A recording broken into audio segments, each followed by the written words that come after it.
Vamos a empezar con un poquito de historia. Primero hay que decir que todo lo que voy a decir acá es lugar de medio agnóstico. Estoy bautizado y toda la historia, tomé la comunión, fui a un colegio cristiano católico, pero mucho de la religión no me convence. Y bueno, voy a hablar desde el punto de vista político, porque el conflicto en sí también, si se espera o se pretende en algún momento resolver este problema, hay que entenderlo como un conflicto político y no religioso, porque en el momento que se entra a pensar que esto es un conflicto religioso y nunca va a tener solución, porque justamente son dos religiones, son dos escrituras sagradas que se chocan, bueno, no hay solución posible. Entonces vamos a abordarlo desde un costado político / territorial.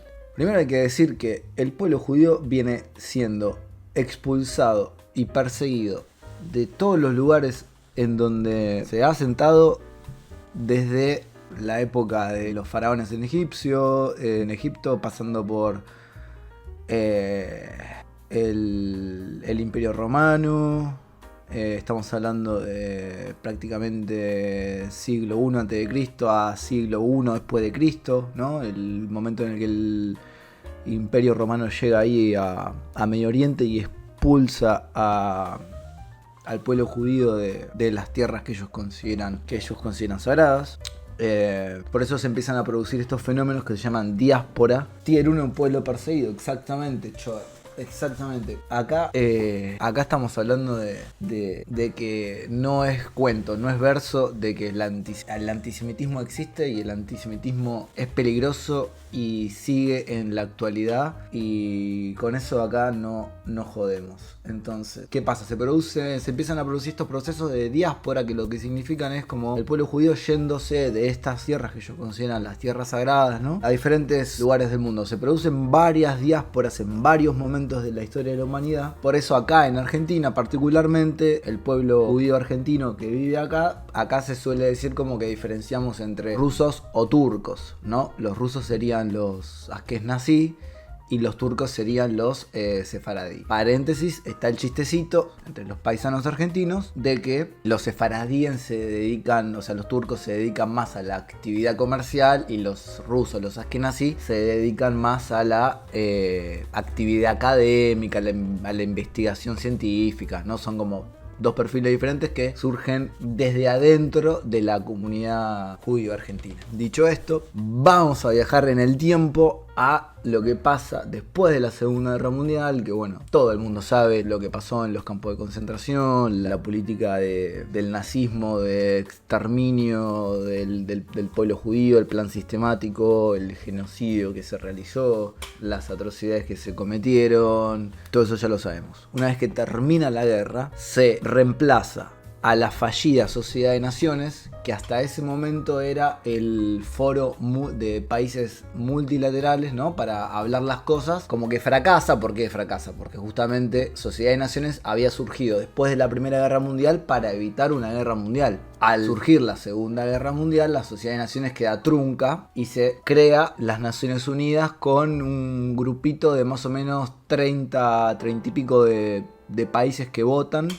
Creo que la votación fue en San Francisco, Estados Unidos. Y bueno, se crea Naciones Unidas. Una vez que se crea Naciones Unidas, se propone darle al pueblo judío un territorio para que se desarrollen, digamos, en paz, con cierta seguridad, digamos, para que no vuelva a pasar lo que había pasado con el nazismo en Europa. Cosa que personalmente yo estoy a favor de que el pueblo judío tenga un estado propio y Estado de Israel, no así a favor del gobierno sionista, que es otra cosa.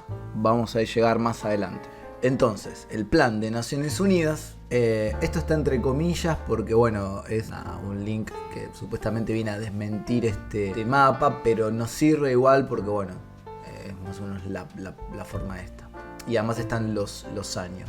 Entre el 46 y el 47 aparece el plan de Naciones Unidas para crear el Estado de Israel. En el 48 finalmente se crea el Estado de Israel. ¿Dónde se crea el Estado de Israel? Bueno, en toda esta tierra que está acá, que hasta ese momento vivía el pueblo palestino. Y ahí hay que hacer un paréntesis, porque a partir de ahí en adelante, todo lo que hizo Naciones Unidas con este tema fue de mínima tirar la pelota para adelante o hacerse los boludos, demostrando que el organismo multilateral o el foro multilateral de naciones donde se fomenta el diálogo, etcétera, etcétera, no sirve y en este conflicto fracasa rotundamente porque hasta el día de hoy lo único que hace Naciones Unidas con el pueblo palestino que vive encerrado en la Franja de Gaza, le tiran limosnas. Y hay que decirlo así porque es así. Naciones Unidas le tira limosnas, los trata como refugiados, les tiran un poco de comida, les tiran un poco de agua y no se encargan de nada más, no se encargan ni de mediar con Egipto, que es este que está acá, que tiene la posibilidad de crear un corredor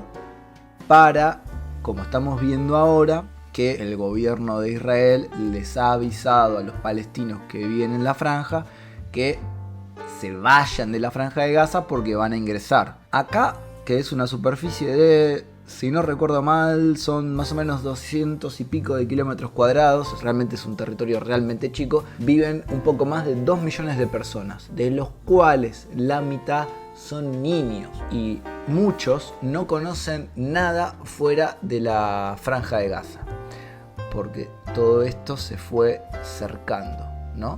Entonces tenemos al país vecino de Israel, que es Egipto, que obviamente, como ningún país, como Alemania, como España, como cualquier país, no quiere hacerse cargo de 2 millones de refugiados, porque eso te genera una crisis socioambiental y económica que no puede sustentar. Además, Egipto tampoco es que está en la condición económica y política como podemos estar hablando de uno de estos países de primera punta de la Unión Europea como pueden ser Alemania o Francia. No es el caso de Egipto. Además, el gobierno de Egipto no es tampoco el más democrático de todos. Tiene ahora Estados Unidos tiene cierta influencia en Egipto. Hay quienes están muy a favor de la liberación del pueblo palestino. Dicen que Egipto hace la vista gorda porque Egipto ahora está liderado por una dictadura, etcétera, etcétera. Está medio entongado con Estados Unidos. Entonces, Egipto, que tiene la posibilidad de sacar a toda esta gente por acá, obviamente esto está cerrado. Y todo este cordón es un cerco que con el pasar de los años el Estado de Israel fue construyendo para separar al pueblo palestino de lo que es propiamente dicho el Estado de Israel. ¿Qué pasa? Acá tenemos palestinos.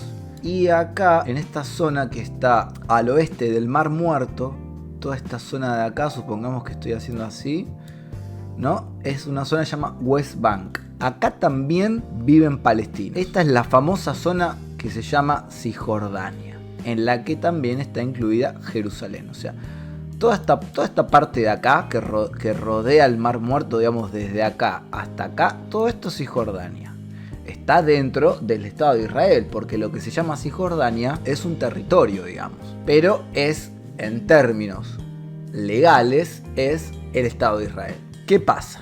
Tenemos palestinos de un lado, Israel en el medio, palestinos del otro lado. Y acá entra en juego el dato del gobierno sionista de los últimos 10 años para acá, a cargo de Netanyahu en Israel. Sionismo hace referencia a el último rey o mejor dicho, al último reino que tuvo el pueblo judío, ¿no? Entonces está muy linkeado la religión con lo estrictamente político y moderno, entiéndase moderno por democracia, constitución, que se hagan cumplir las leyes, un Estado de Derecho, presunción de inocencia, etcétera, etcétera, etcétera. Sionismo estamos hablando del último reino del pueblo judío. Obviamente es muy anterior a esto. Entonces, el gobierno actual de Netanyahu, que viene ya mínimo hace 10 años que está Netanyahu en el poder en Israel, viene muy fuerte con esta idea sionista de mezclar el Estado de Israel con un Estado judío, un reino judío, donde se valore más las escrituras de la Torá por sobre lo que sería una democracia liberal moderna occidental como conocemos comúnmente, ya decimos, con constitución, con Estado de Derecho, etcétera, etcétera, etcétera. Entonces, ¿qué es lo que está pasando? En esta zona de acá, que también vivían pueblos palestinos, el gobierno sionista de Israel viene fomentando la ocupación de territorios donde vive el pueblo palestino y opresión, por lo cual Naciones Unidas, que ya dijimos que se vienen haciendo bastante los boludos con este tema y demostrando que no pueden pinchar ni cortar en ningún lado del mundo, demostrando también el fracaso del paradigma institucionalista en las relaciones internacionales, viene promoviendo que colonos israelíes vayan haciendo asentamientos en esta zona, promoviendo con beneficios económicos. Por ejemplo, para vivir en un monoambiente o en un dos ambientes en Tel Aviv, supongamos que, no sé, por tirar un número sale $1.100 al mes. Bueno, el gobierno sionista de Israel te dice: no te vayas a vivir a Tel Aviv, ándate a vivir a toda esta zona de Cisjordania, que está donde vive el pueblo palestino, y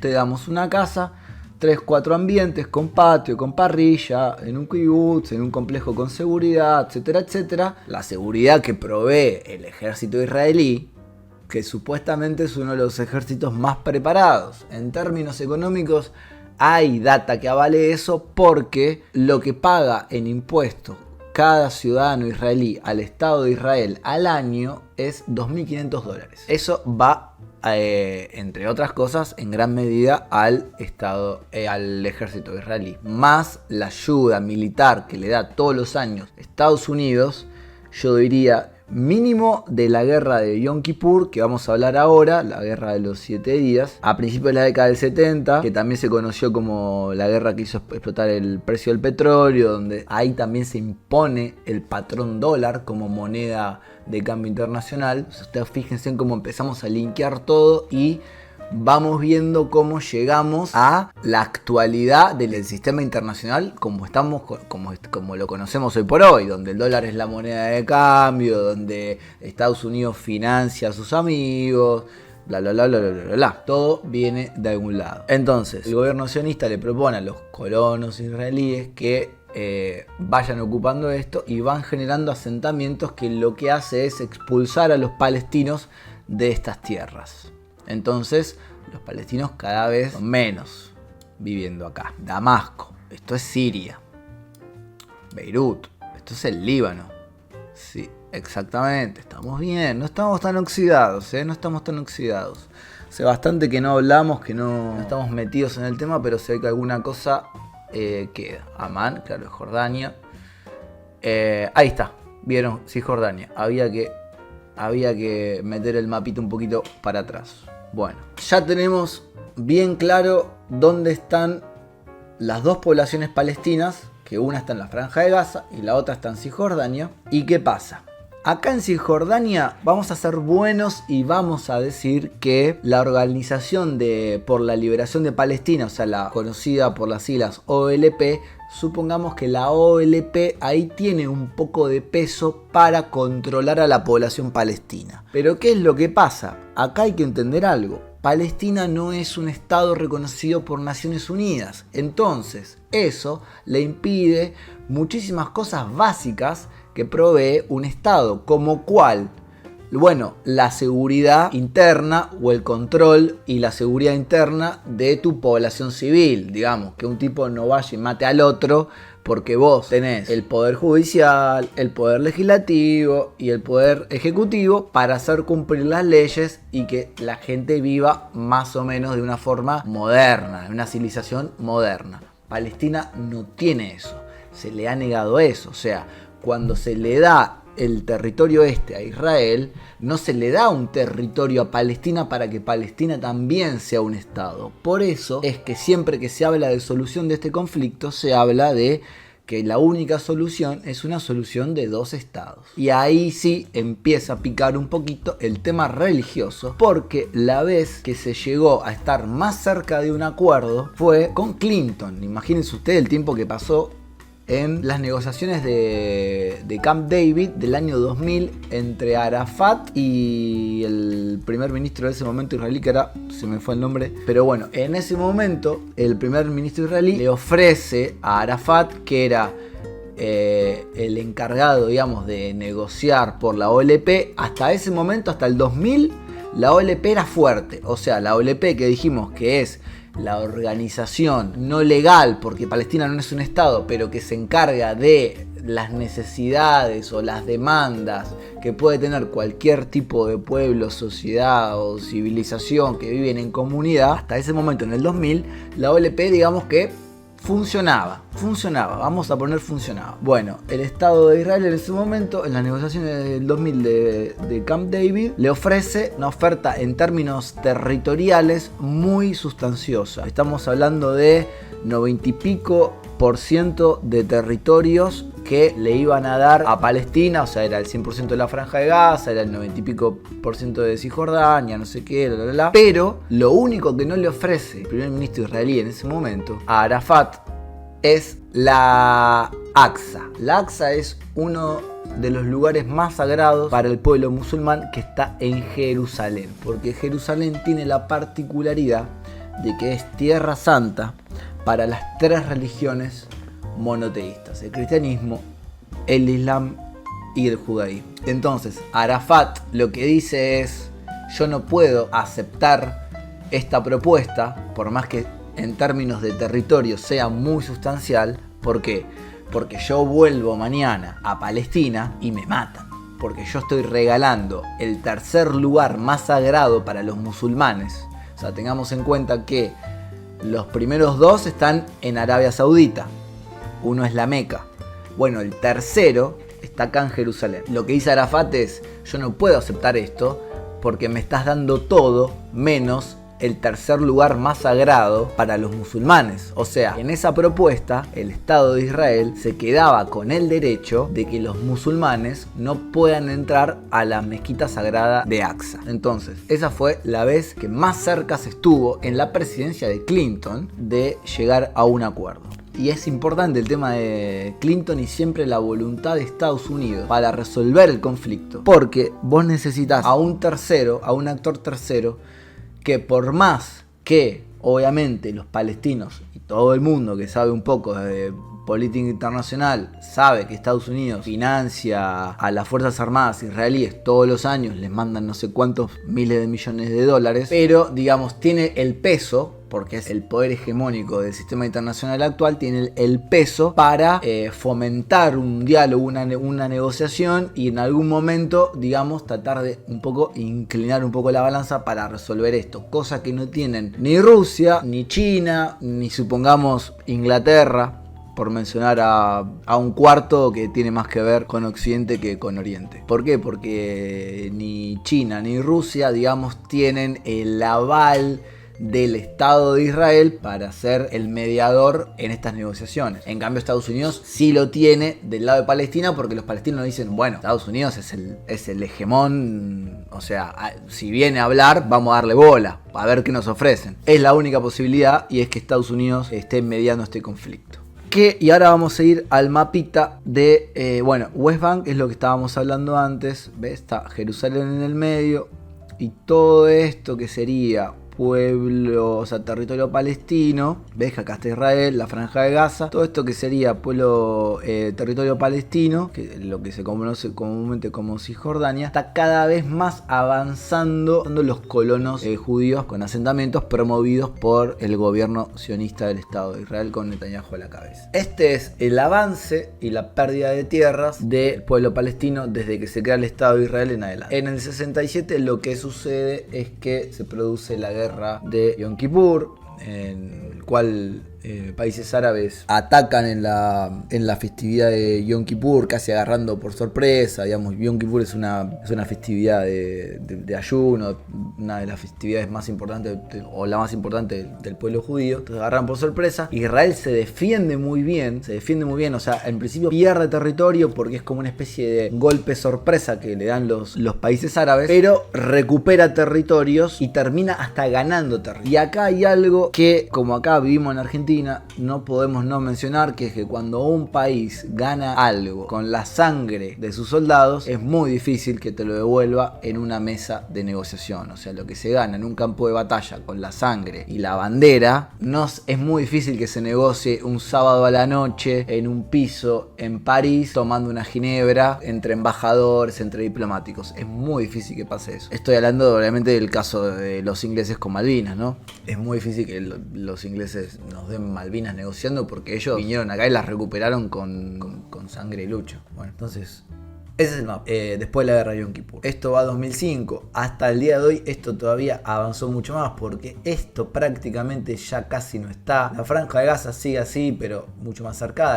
Acá hay una especie de muros. Y además todo lo que está dentro de la franja de Gaza, sea el agua potable, la electricidad, es controlado por Israel. Porque repetimos, Palestina no es un estado. De hecho, en Naciones Unidas, de los 130 y pico miembros de Naciones Unidas, todos tienen voz y voto, es decir, todos en la Asamblea de Naciones Unidas que se hace anualmente en Nueva York, todos tienen voz y voto sobre algún tema, excepto Palestina, que tiene voz pero no tiene voto. Al día de hoy esto prácticamente es todo Israel, y lo que va quedando es un poco de esto y la franja de Gaza, en lo que estaríamos hablando de palestinos viviendo. Ahora, habíamos mencionado la OLP, la Organización de Liberación Palestina, y acá entra en juego Hamas. ¿Qué pasa? La OLP está muy reducida, o sea, su credibilidad está muy reducida, su legitimidad está muy reducida. ¿Por qué? Porque no fue consiguiendo nada, y porque cada vez los colonos judíos avanzan más sobre el territorio, y es territorio que supuestamente controlaría la OLP. Entonces la OLP ya no tiene injerencia en la franja de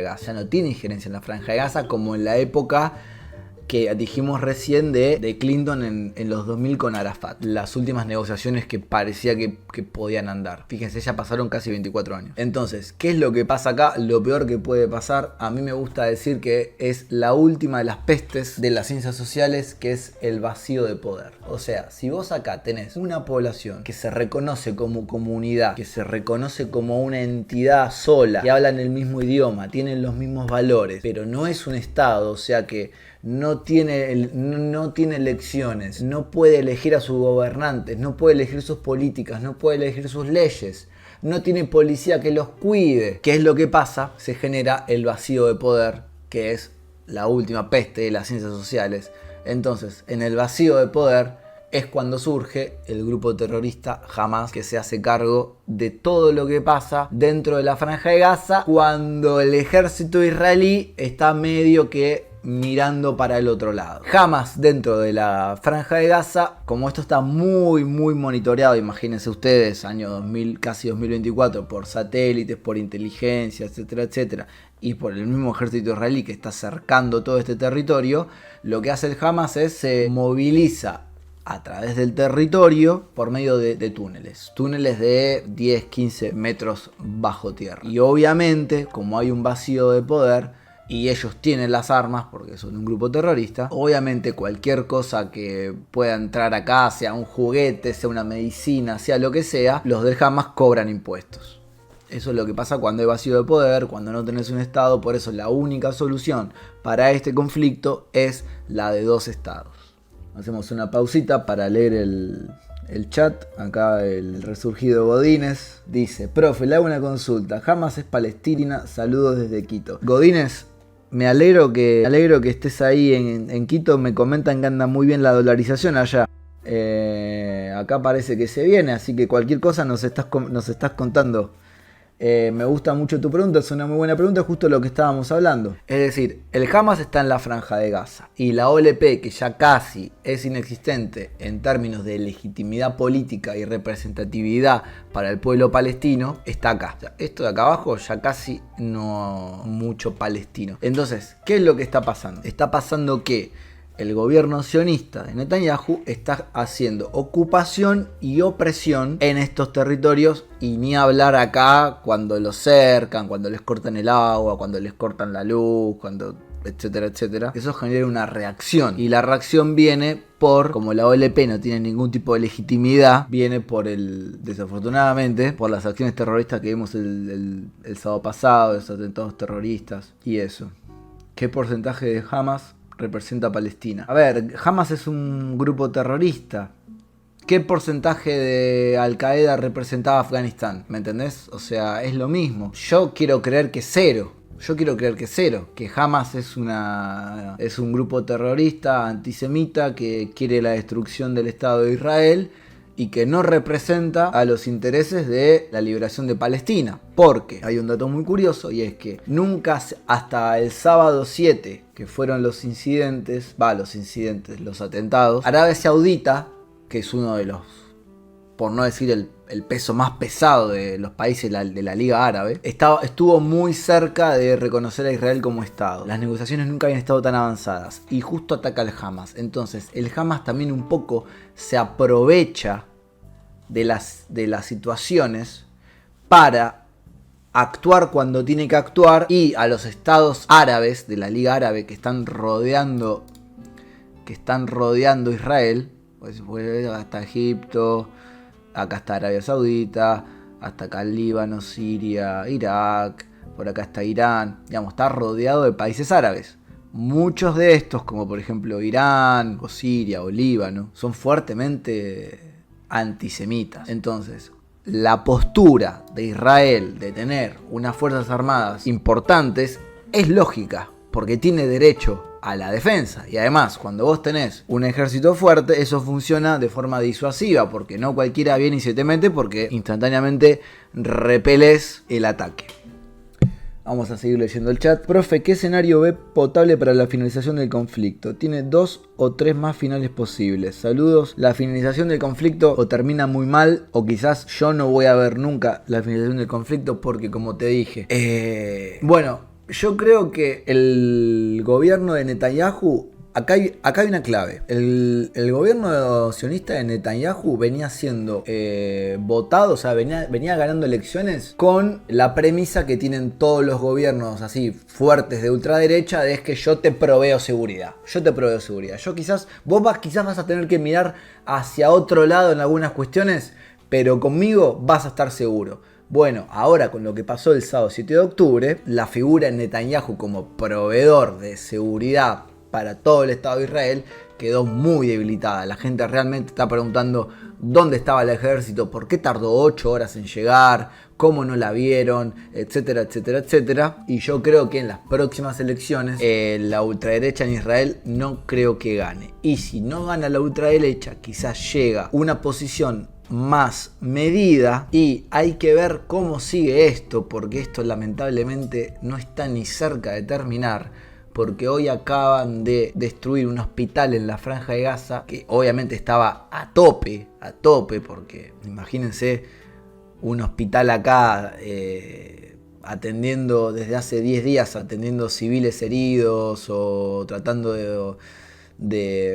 que no se mueran, y etcétera. Obviamente el hospital estaba a tope, y el hospital quedó totalmente destruido por 2 impactos de misiles, que el que sabe un poquito de fierro se da cuenta que esos misiles no son cohetes, no son proyectiles, son misiles de los buenos, o se hacen en Estados Unidos o se hacen en Rusia, pero digamos, no es un cohete así nomás de artillería. Entonces, ¿a dónde íbamos con esto? De que estamos recién arrancando con este tema. Tiene 2 o 3 más finales posibles. Bueno, podemos hacer futurología, Godínez, si te gusta, hacemos futurología y también relajamos un poquito, que a mí también me sirve. Quería explicar un poquito esto y ya ahí ahora relajamos. Rápidamente se me ocurre que con la presencia de Biden y el canciller o primer ministro alemán, como quieran decirlo ustedes, esa investidura, con la presencia de esos dos, uno representando a la Unión Europea y además a los alemanes, siempre que pasa algo con Israel, siempre están ahí tratando de meter una voz, porque claro, en Alemania,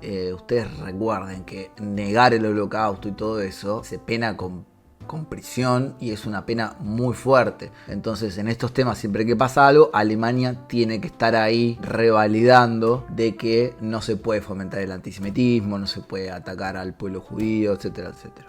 Y Biden, porque bueno, Estados Unidos es el aliado de Israel en la región, a pesar de que Estados Unidos en los últimos 10 años viene tratando de retirarse un poco de la región, que le ha traído más problemas que otra cosa. O sea, siempre a donde estuvo Estados Unidos en la región, después que se fue, ese país queda con más armas, con más pobres, todo destruido, y se la juran a Estados Unidos de que en algún momento lo van a destruir. Entonces Estados Unidos ya en esta región no quiere saber más nada. Tiene un poquito de voz y voto, como que quiere todavía tener un poquito el pie acá, tiene muy buena relación con Arabia Saudita y Egipto, Estados Unidos, obviamente con Israel, porque claro, acá se juega el precio del petróleo. Imagínense que está Irak, está Kuwait, está Qatar, está Arabia Saudita. Acá se juega el precio del petróleo. Y recordemos que Estados Unidos está en mínima histórica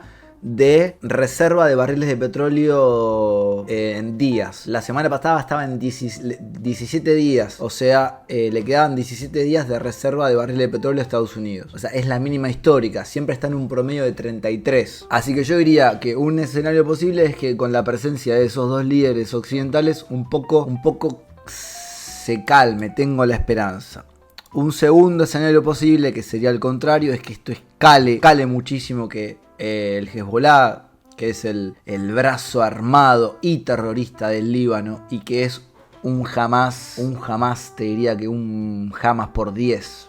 O sea, el Hezbollah maneja una fuerza de choque y tiene un poder de golpe 10 veces más fuerte que el Hamas. Y está financiado directamente por Irán. Que esto escale y que de repente todos los países árabes que están rodeando a Israel se desentiendan de lo que puedan hacer Hamas, de lo que puedan hacer Hezbollah, de las milicias iraníes, las milicias sirias, las milicias de Yemen. Se desentiendan un poco y digan, y bueno, y que esto escale y que haya un montón de muertos. Y la tercera, y es la que yo espero que no pase, y fíjate que ya te vas a dar cuenta que yo ya directamente en el tercer escenario estoy prácticamente dando por sentado que en la inmediatez es muy difícil que el conflicto se resuelva en el momento en el que está ahora. Es que vuele un petardo de los grandes. A alguien se le escapa un petardo de los grandes. Pensá que estamos en un momento también de reordenamiento del sistema internacional. Déjame ir a buscar un librito que es mi librito favorito cuando hablo de este tema. Ahí vengo, un segundo, pero es palabra santa. Ahí estamos. Trajimos a este que no sé si se ve, pero dice Auge y caída de las grandes potencias. Paul Kennedy. Este tipo estudió cómo todos los imperios surgieron y todos los imperios cayeron. Y encuentra denominadores en común entre todos esos. Y obviamente es una lectura fundamental si uno quiere entender qué está pasando ahora con Estados Unidos, China y el reordenamiento del sistema internacional que sucede una vez cada 100 años aproximadamente. Seguimos con las preguntas. Hola, señor profesor.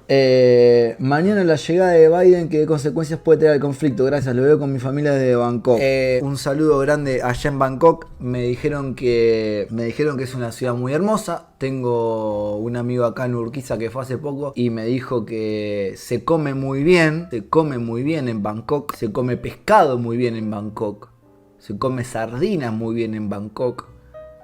Saladita la sardina en Bangkok. La llegada de Biden, bueno, ya lo hablamos, puede o generar un fuerte rechazo dentro de los grupos terroristas, tanto como del Hezbollah, que está mucho más armado que el Hamas, y las milicias de Yemen y de Irán, que vienen registrando movimientos de milicianos iraníes hacia el Mediterráneo.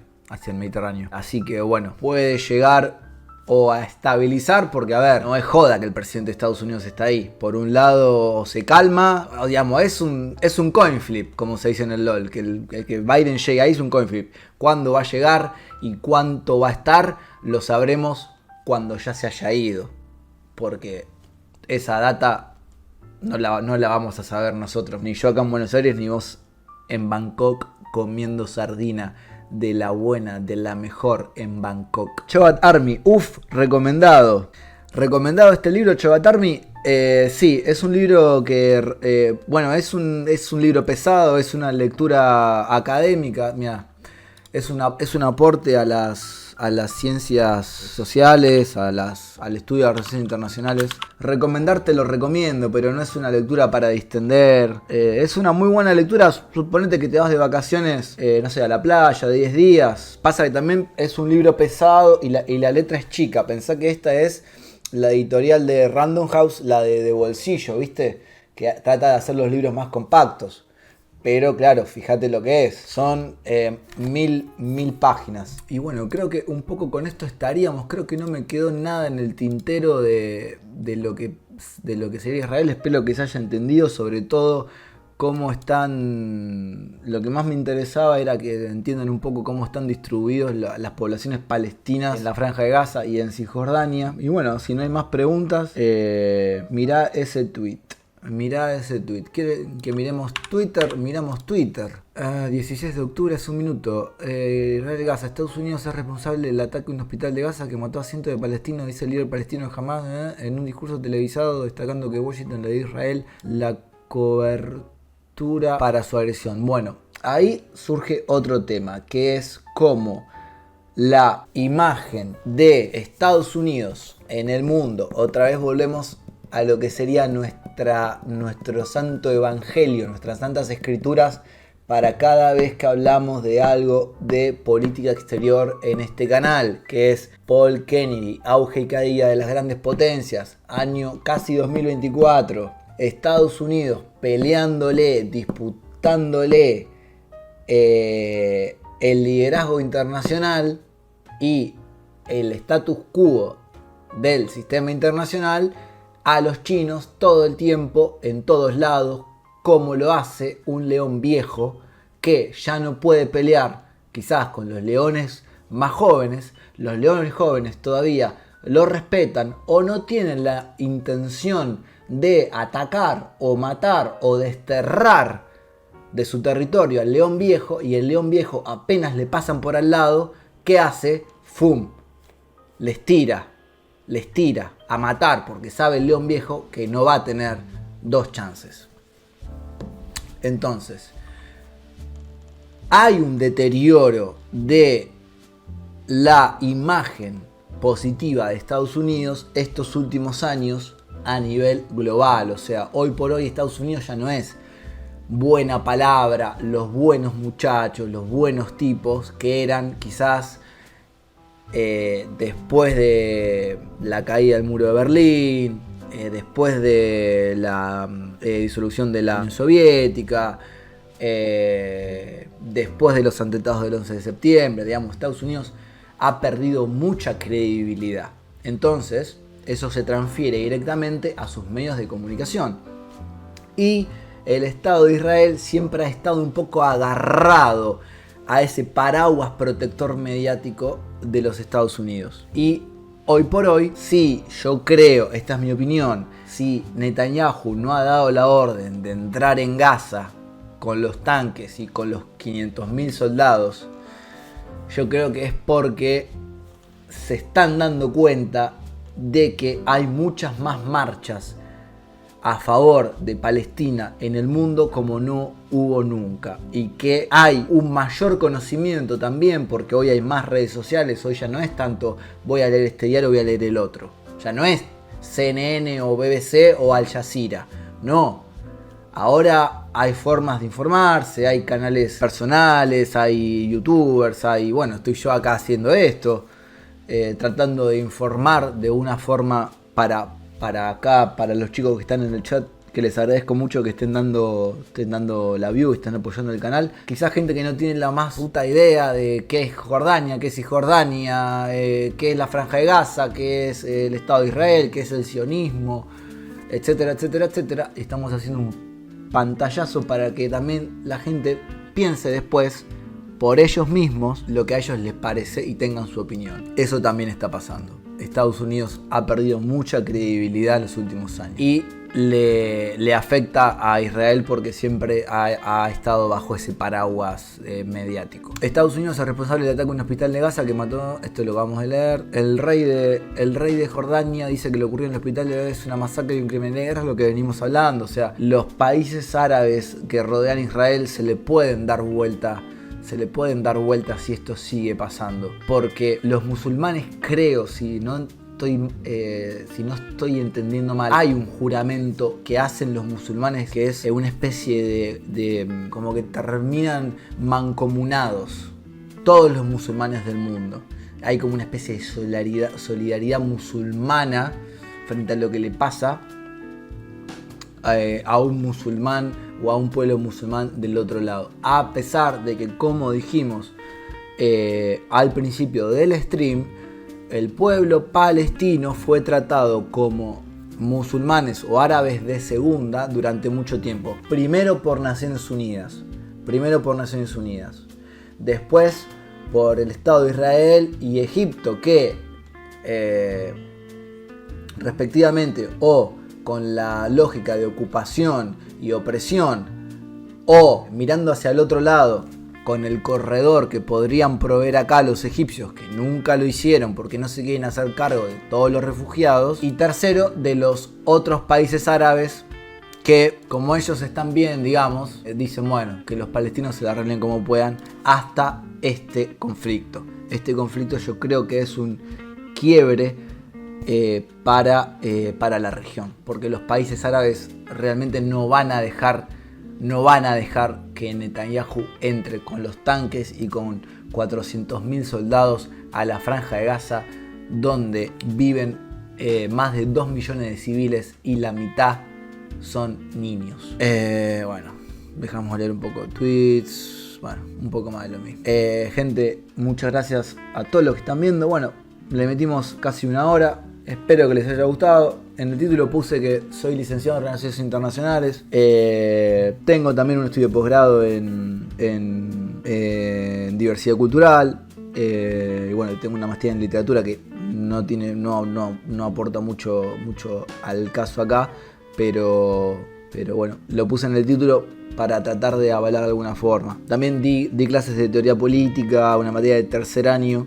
Así que les mando un saludo a todos, un cariño, cuídense y espero que les sirva para que puedan pensar por ustedes mismos. No dejen que nadie les meta ideas. Igual siempre nos meten ideas, pero bueno, espero les haya servido. Les mando un beso y un abrazo y se me cuidan.